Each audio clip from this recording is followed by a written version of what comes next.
De coopération dans le domaine de l'administration.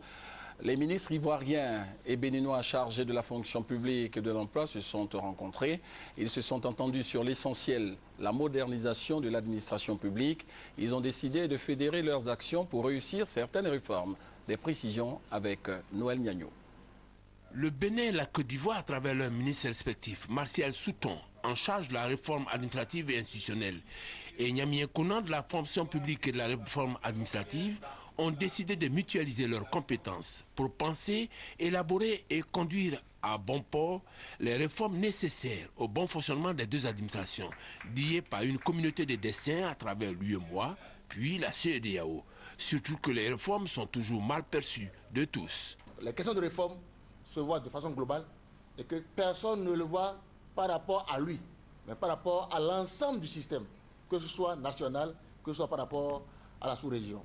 Un appel au soutien de la presse, relais des décisions, a été souhaité de concert par les deux ministres. Nyamien Konan, lui, pense que l'avènement des TIC est un facteur multiplicateur des possibilités des pays du Sud. Nous devons nous appuyer sur des méthodes modernes, des outils modernes. Quand vous avez fini d'informatiser, vous avez fini d'innover. Et l'informatique est un outil démocratique à la portée du plus petit.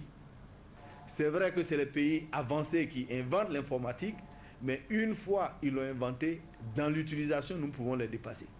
Et nous pouvons faire beaucoup de choses avec l'informatisation.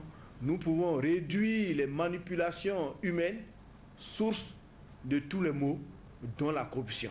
Les 2 jours de travaux ont été sanctionnés par un communiqué final dans lequel ils ont pris l'engagement de faire route ensemble. Martial Souton s'est imprégné des expériences de la DST, Direction de la surveillance du territoire, au cours de sa visite dans les locaux de l'institution.